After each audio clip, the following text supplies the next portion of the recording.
Magandang araw sa inyo lahat. Ako po si Banat Bay at eto na, pag-usapan na po natin. Ano ba? Natakot ba talaga to si Romualdez?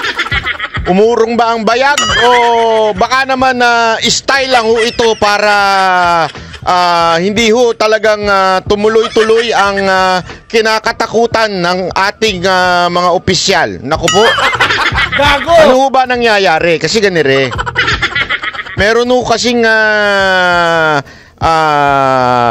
palatuntunan o di kaya isang rules, ika nga, ang Kamara pagdating ho sa impeachment, dapat to tinatransmit kaagad at ito daw po ay mukhang nade-delay. Umurong kaya ang yagballs ni Romualdez kaya ho nadi-delay? O baka naman dinidelay kasi ho magkakaroon ng isang malupit na rally sa Monday. Nako.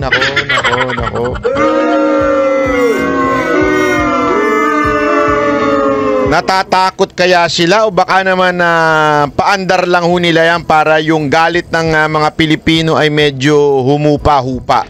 Nako. Alamin po natin kung anong talagang tunay na kwento ho dito kasi malupit po itong mga pangyayari na to. Dapat po ngayong panahon na ito ay tayo'y mapagmatsyag. Dapat po natin talagang bantayan, ika nga, yung mga nangyayari. Wag ho tayong papaloko, wag ho tayong papabudol uli, ha? Ay, hindi pala, kayo lang po pala. Hindi. Wag ano, Banat Bay. Gago! Hindi totoo, ha? Wag ho tayong kailangan natin maging matalino kasi alam mo itong mga demonyo na ito. Itong mga demonyo na ito talaga ho magaling ho silang mag-deceive, ika nga They can appear to be angel of light, but in reality, there are really, bad people disguising in as an angel of light. So, panoorin po natin ito kasi dito pinaliwanag kung ano ho ba talaga ang tunay na nangyayari ngayon ho dito sa impeachment. Kasi tila pinainit nila ng todo-todo itong impeachment. Kaya nga nagkaroon ng 3, may pang-4 pa nga daw. Pero bigla na maatang pumreno. Dahil alam po natin, nagsalita ho ang isa sa pinakamalaking organisasyon o relihiyon sa Pilipinas na nagsasabing magkakaroon ng isa ng malupit na rally sa January 13 o sa Monday, ika nga, sabi. Tapos, nung una pa nga sa liwasan yan Abay, parang tila natakot. Bakit? Inilipat daw Ipinalipat sa Luneta o sa Grandstand. Bakit kanyo? Dahil nga, yung liwasan, alam naman po natin, pag napuno na ho yan, nako! Malapit-lapit na ho yan sa Malacanang. Tila natakot at pinalipat na lang daw sa pinalipat na lang. Ewan ko kung sino nagpalipat, pero pinalipat daw sa Grandstand para medyo malayo-layo ng konti. Mukhang napapraning na ho. Mukhang meron na napapraning. Panoorin ho natin ito Pasok. Sa Lunes, Enero 13, balik trabaho na po ang Kongreso. Pero sa Lunes din, sasabayan daw ito ng isang malawakang rally ng Iglesia. Balik na sa Kongreso yung mga nagbakasyonistang mga congressman, di ba? Balik na sila. So dapat nila ito, idinig na kagad nila ito, pagbotohan na kagad nila ito, di ba? Pero mukhang idinidelay kasi ganyan ho ang nangyayari ngayon. Ni Cristo bilang pangontra sa impeachment complaints na sinampa laban kay VP Sara Duterte. Teka, ano nga ba nangyari dun sa mga impeachment complaints? Ano nga ba? Kung impeachment complaints na po ang inihahin laban kay VP Sara, halos lahat sila may kinalaman sa paggamit niya ng kanyang confidential funds bilang VP o DepEd Secretary. Ang una po ay sinampan ng grupong Akbayan noon pang December 2. Sinundan po yan ng Makabayan Block noong December 4. At ang pangatlo, sinampan ni Congressman Gabriel Bordado noong December 19. Nako? Sa survey na nilabas ngayon ng Social Weather Station, so SWS, marami-rami po or 41% ang sumasang-ayon na ma-impeach si VP Sara. Grabe, no? Mantakin mo, Nagkaroon talaga ng malupit na... Isipin mo ito, December 12 to 18 daw ito. Kailan lang yung nagsimula yung impeachment? Tingnan niyo, December 2, 4, 19. In less than, sabihin na natin, 1 week. Aba, nagkaroon kagad sila ng pa-survey kung gusto bang ma-impeach si VP Sara Duterte. Hindi halata, no? Hindi nyo napapansin. Hindi halata. Hindi halata na kalkulado ika nga yung pati yung survey na yan. Again, wala po tayong sinasabi na dinaya yung survey, pero halatang mind conditioning ika nga itong survey na ito. Halatang mina-mind condition nila na payag ang mga Pilipino na ma-impeach si VP Sara Duterte. Mga gunggong ba kayo? Una-una man, ang Mindanao, imposible yung pumayag dyan. Galit po yan sigurado eh.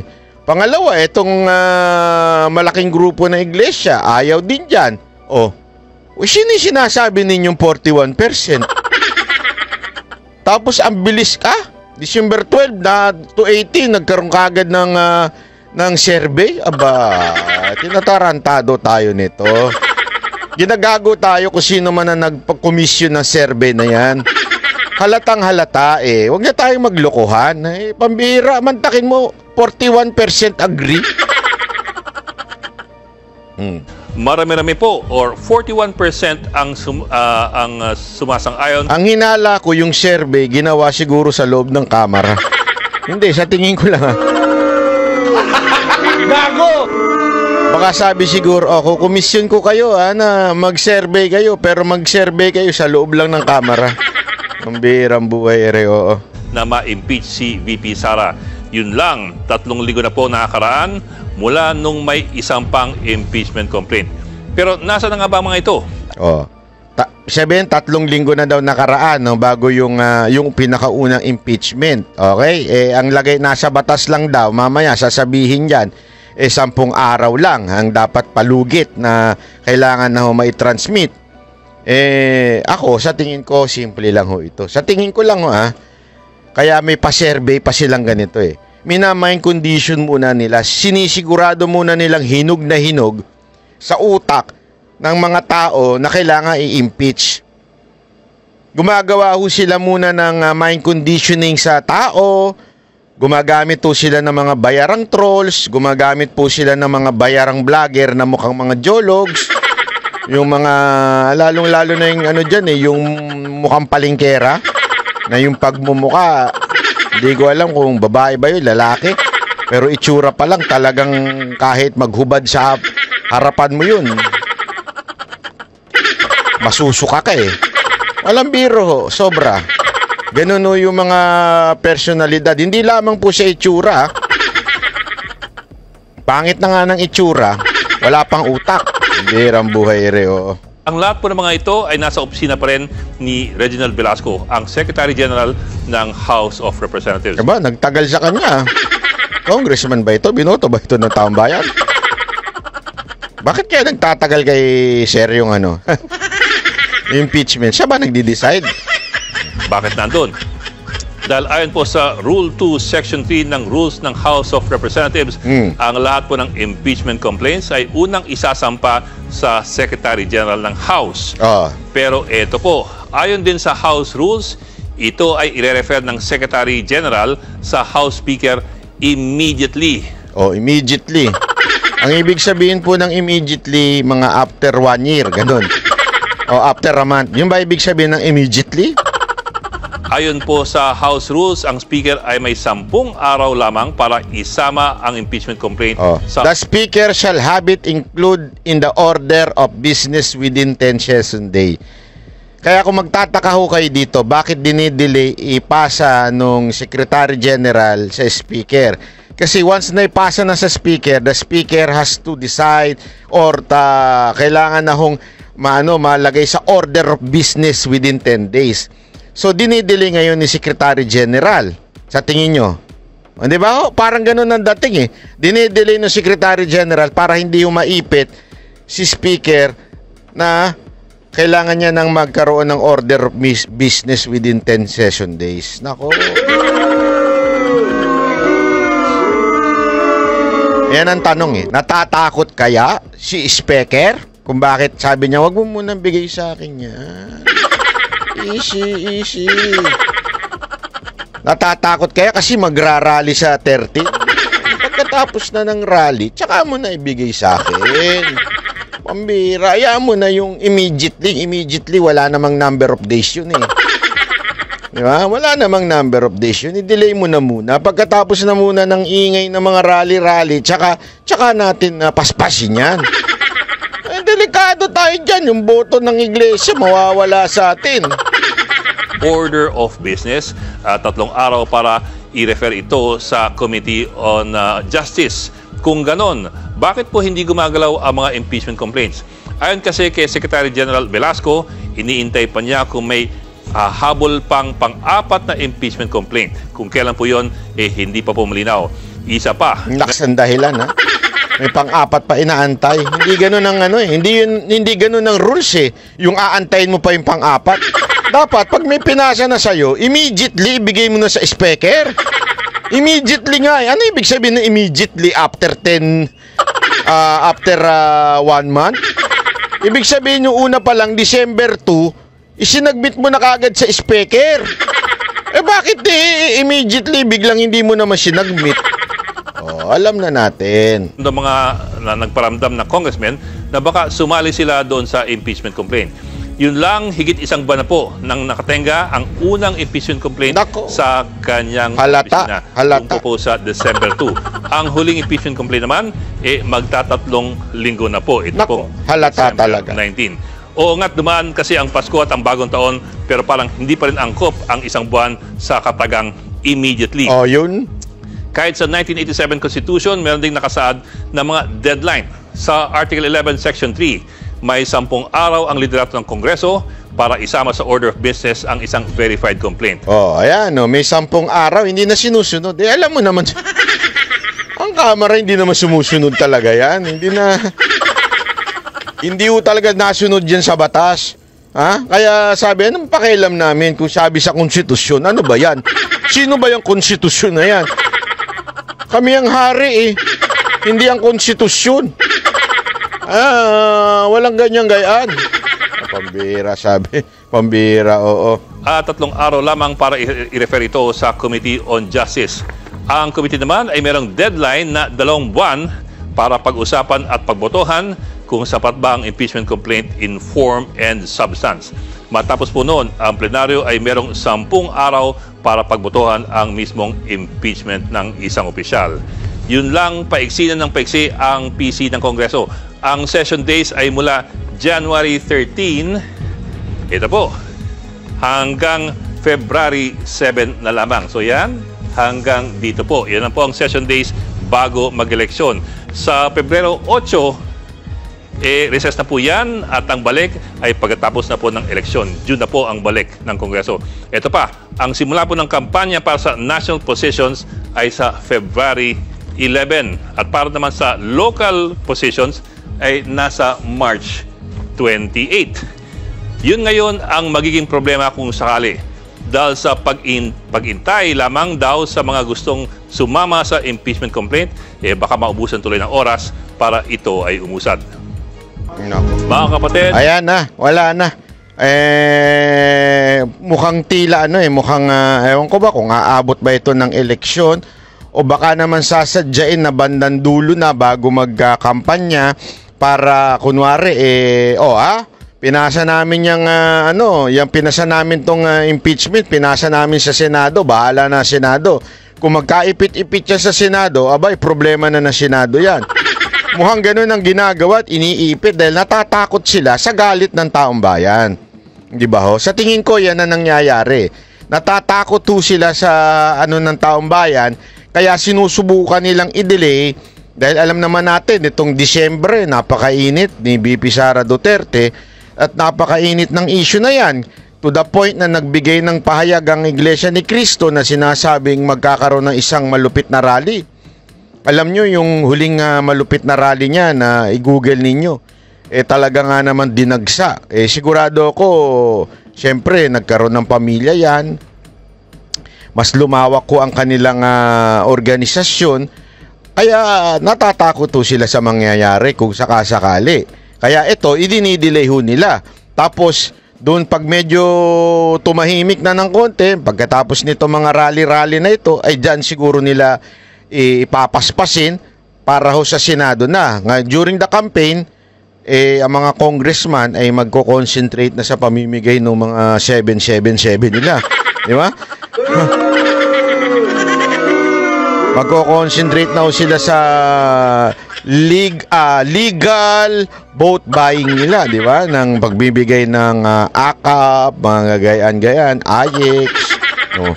Tapos, habang sila nangangampanya, namimigay yung mga senador, maiipit ngayon. Tapos, sisisihin nila, sasabihin nila, bakit di nyo ano yun ng mga senador? Iniipit nila yung impeachment. Inaano yung kay VP Sara Duterte, kinakampihan. Ganyan-ganyan nila. Style nila yan para kuno masira ang Senado dahil binabagalan. Pero in reality, talaga namang inipit nila yan. Dahil kung gusto talaga nila yan, December 2 pa lang, may impeachment na. Di sana, ipinaspas na nila, diba? Sunod-sunod yun, December 2, tapos yung pangalawa, I think 12. Sabihin, every week may nagpapasa ng impeachment. So kung talagang gusto nila yan at nais nila yan at wala o silang takot sa galit ng taong bayan, abay doon pa lang immediately ibinigay na ng Secretary General kay Romualdez. Pero bakit hindi ibinigay? Takot ho yun. Kaya sa tingin ko, baka mukhang ganun ang mangyayari, kaya ganito, di ba? Sa tingin ko lang naman, kaya ganyan ang nangyayari, dahil sa takot nila. Tapos, isisisi nila ngayon sa Senado yan, pagka hindi umandar, o di kaya, para ang Senado maguluhan, kasi tandaan ninyo, mangangampanya din to mga senador, di ba? So, merong ano din sila, so iipitin ngayon nila sa kampanya, para matalo yung mga kaalyado ni VP Sara Duterte. Yan siguro ang nais nilang mangyari. Siyempre, ang mangyayari niyan, didepensa yung mga kaalyado, ma-out of focus sa pangangampanya. Delicate so yun, di ba? So, eto na obvious yung galawan nito. Ako lang nagtataka lang din ako. Kasi, ang init nito ang init nitong issue na ito. Yung confidential funds, di ba? Isipin nyo ito, pinaspaso nila ito Sa katunayan, minamadaling araw ho sila dyan Di ba? Ay naabot sila na madaling araw. Hindi ko alam kung dahil ba sa totoo yung sinabi ni Pulong Duterte na bawat attend ng hearing, milyon ang natatanggap nito mga congressman na ito. Yun ba ang dahilan kung bakit nila talagang pinagpuyatan yan noon? Pero gayon pa man, meron ho silang dahilan kung bakit nila pinagpuyatan ho ito. Dahil talagang pinapaspas nila. May gusto sila mangyari. Di ba? Bakit nung biglang nagsalita na ho ang mga malalaking grupo, nagsalita na rin ho ang mga retired generals at nagsasabing ayaw nilang ma-impeach si VP Sara Duterte para atang yung mga buntot nitong mga to nawala. Di ba? Natakot ho ata. Wala naman po pala kayong mga bayag. Which is totoo naman. Kasi nung una, kung maaalala ninyo, nung inaaya nilang umatin kanilang iniimbitahan umatin si Pangulong Duterte, ang dami nila sinasabi. Hindi naman natin yan, walang ano yan, ganyan-ganyan. Galit na galit pa, lalo na isang high blood doon. Sarbatuka nun, pandak na yun. Hindi, totoo lang May isang high blood doon, di ko sasabihin ko sino. Akala mo kung sinong siga Nung dumating si Pangulong Duterte, hindi naman nagtanong na maayos. Bahag din yung buntot. Bakit kaya nagkaganan? Kasi nga yung mga yan, yung yabang nila, puro daldal lang naman Ang kinakaya-kaya lang naman yan yung mga ordinaryong Pilipino. Di ba? Yung mga empleyado ni VP Sara Duterte, ilan naman kinaya-kaya nila Pero yung hindi nila ginawang i-contempt si Pangulong Duterte. Di ba noong una sabi nila, hindi namin papayagan yung ginawa ng Senado na parang kinontrol ni Pangulong Duterte ang Senado. Hindi namin gagawin yan. Pero doon naman sa Congress na si Pangulong Duterte, kulang na lang, halika ng puwet nung isang pinuri-puri pa di ba ganyan naman sila Kala mo katatapang na tao pero pagka malalaking tao nakaharap, takot. Kasi alam nilang tatamaan yung boto nila eh. Takot din sila sa mga Duterte. O kay BP Sara Duterte. O, noon tatapang. Yung pangalawa, hindi na sila makatingin. O yung isa, nagsorry pa. Sinasabi lang, ay hindi naman talaga. Trabaho ko lang, kailangan lang talagang kumita. May paganong-ganon pa, di ba? Kailangan ko lang talaga ng pondo, matatalo na kami. Bumalik kasi yung matikas dun sa lugar namin. Kailangan ko lang ng pondo. Natakot ang mga walang niya. Ganyan sila eh. Pero pagka mga ordinaryong Pilipino, wow, wow, wow, sisigaw-sigawan. Akala mo kung sino. Hindi, di ba? Ganyan sila. Contempt ka, contempt. Ganyan sila eh. Akala mo mga sanggano eh. Pagka ordinaryong Pilipino ang ipinapakontempt. Pero pagka malalaking tao, wala. Hindi naman nila makaya. Alam naman po natin kasi, mga wala naman talaga yan sa hulog. Yung tapang niyan, tapang-tapangan lang. Walang biro. Kasi, tanggalan mo ng ng kapangyarihan mag-contempt, yung tapang niya, wala. Dalhin mo sa korte yan, sigurado ako yung tapang niya, wala. Kaya lang matatapang ngayon yan kasi may pera, nasa kapangyarihan, meron silang power na magpa-contempt. Pero yung sa totoong buhay, wala ho yan. Sigurado ako, baka mga takusa pa yan. Mga utusan lang ng mga asawa nila yan. Diba? Yung totoo, wag tayo maglukuhan. Ganyan yung mga yan. Abangan natin kung kakayanin ba nila ang matinding galit ng mga Pilipino. Lalong-lalo na dito sa mangyayaring January 13, ika nga na rally. Di ba? Itong rally ng INC kasi ang balita ko talagang iba't ibang grupo daw talaga sasali dyan eh. Meron niya akong isang alam, hindi ko na lang sasabihin sa inyo ha. Pero siyempre, chichismis ko. Hindi ko na lang sasabihin, pero chichismis ko. Kasi may napag-alaman ako, may isang malaking grupong sasali din. Pero tahimik lang sila. Kasi siyempre, sabi ko, bakit kasi respeto nila doon sa INC. Pero malaking grupo ito na sasali din. May mga sasali rin. No? Alam mo yun, para ipahayag ang kanilang saloobin sa gobyerno, para ipahayag ang kanilang disagreement pagdating sa impeachment, sasali ho sila. Pero tahimik lang sila. Dahil ito mga mga humble ho ito mga grupo na ito eh. Tapos meron pang isang organisasyon na sasali din. Malaki rin ho ito. As in, malaki din ho ito. Tahimik lang din. Ang siguro, baka may mga maingay lang dyan, mga vlogger. Pero sa totoo lang, tahimik lang din yung mga ibang grupo dyan na sasali. Kasi nadinig ko na yung mga grupo na yun na nagsasabi, sasali kami. Pero respeto namin sa iglesia, hayaan natin na iglesia ang mamuno, ang talagang kasi sila ho yan. Hindi ho pwedeng sumausaw yung hindi ho pwedeng mag-epal-epal yung ibang mga grupo. Pero sila ay susuporta. Papakita nila. Sa tingin ko, tayo mamamayang Pilipino, dapat gawin din ho natin yan. Magsuporta ho tayo. Kahit silent lang ho, hindi naman ho natin kailangan i-deklara na kami ang mga ganitong grupo, ganito. Hindi na. Ang importante, magpakita ka doon, ipahayag mo yung saloobin at sabihin mo, ikaw ay disagree, di ba? Mag-post ka. I was there, ganun. Para sa mga banyo lang. I'm here. Di ba? Hindi, totoo po. Pakita ho natin yung ating suporta. Kung maaari nga, maganda, magdala ho tayo ng tubig, di ba? Sa mga kababayan natin na nandun. O kaya sandwich, di ba? Magdala-dala tayo ng, yung mga pwede lang ho, wag ho tayo magdadala doon ng alak. Baka iba to sa inyo yun doon, ha? Yung lang, yung pwede lang mga dalhin, mga sandwich, di ba? Mga burger. Bili kayo sa, muntik na mag-promote. Bili kayo sa Waxis.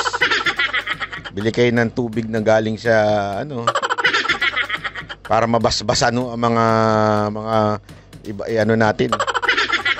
Kasi sa grandstand, kailangan talaga malinis dyan dahil ang dumi na ng Maynila ngayon. Lintik na Maynila yan, Ang ganda dati nung kay Isko, anong nangyari? Naging, iskwakwa na naman ng Maynila dahil naayos na ni Isko yan eh. Wala talagang kwenta yung mayor dyan.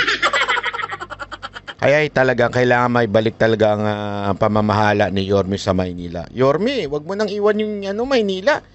Pag iniwan mo talaga. At saka baka yung isang dyan, scammer dyan, baka pumapil pa. May scammer dyan eh. Na gustong pumapil din sa Maynila. Di ba? Huwag mo nang pahintulutan na pasukin pa ng mga scammer yan sa Maynila. Parang awa mo na, kawawa naman na Maynila. Yan ang kapital ng Pilipinas, di ba?